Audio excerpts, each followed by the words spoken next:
Polavaram Banakacherla project వల్ల ఎగువ రాష్ట్రాలకు ఎలాంటి నష్టం లేదని మంత్రి నిమ్మల రామానాయుడు అన్నారు. ఈ ప్రాజెక్టుపై ఆయన సచివాలయంలో పవర్ పాయింట్ ప్రెజెంటేషన్ ఇచ్చారు. ఏటా గోదావరి నుంచి 3000 టీఎంసీలు వృధాగా సముద్రంలోకి పోతున్నాయని ఆయన వివరించారు. ప్రపంచంలోనే ఒక నదిలో ఒకే సమయంలో 50 లక్షల క్యూసెక్కులు ప్రవహించే నది గోదావరి. పోలవరం వద్ద లభ్యమయ్యే గోదావరి వరద జలాలను మాత్రమే ఉపయోగించుకుంటాం. వృధాగా సముద్రంలోకి పోయే నీటిని మాత్రమే బనకచెర్లకు తరలిస్తామని వివరించారు.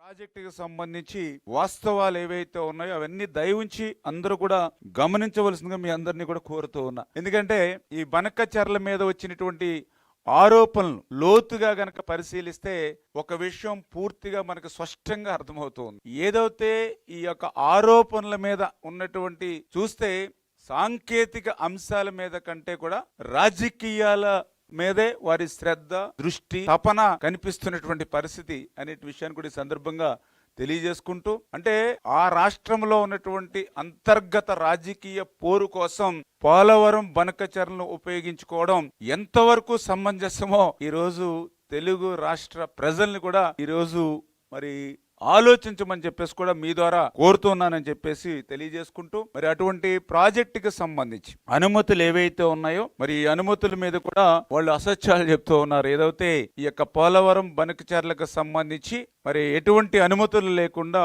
ఆంధ్రప్రదేశ్ రాష్ట్ర ప్రభుత్వం ముందుకు పోతుంది అని చెప్పి చెప్తూ ఉన్నటువంటి పరిస్థితి. ఇందులో వాస్తవాలు చూస్తే మరి ఏదైతే ఈ యొక్క ప్రాజెక్టుకి సంబంధించినటువంటి అనుమతులు ఏవైతే ఉన్నాయో అన్నీ కూడా నిబంధనల ప్రకారమే తీసుకోబడతాయి.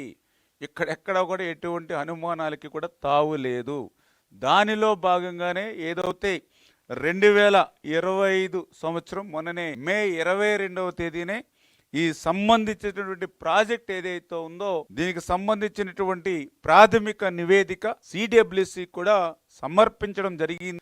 ఏదైతే ఆ సిడబ్ల్యూసి మనం సమర్పించినటువంటి ప్రాథమిక నివేదికను ఆమోదించిన తర్వాత ఖచ్చితంగా ఆ డిపిఆర్ను కూడా ఆ సిడబ్ల్యూసికి సమర్పించడం అవుతుంది అని చెప్పి తెలియజేస్తున్నాయి. ఎందుకంటే మొన్న మాట్లాడినటువంటి వారు ఎవరైతే ఉన్నారో మరి ఎక్కడ ఏ రకంగా ఆమోదం లేకుండా డిపిఆర్ని ఎట్లా సబ్మిట్ చేస్తామని అంటూ ఉన్నారు. ఏ విధమైనటువంటి అనుమానాలు ఎవరికి అవసరం లేదు. ప్రాథమిక నివేదికను ఆమోదించిన తర్వాతే ఈ డిపిఆర్ను కూడా మన సిడబ్ల్యూసికి సబ్మిట్ చేస్తామని చెప్పి తెలియజేసుకుంటూ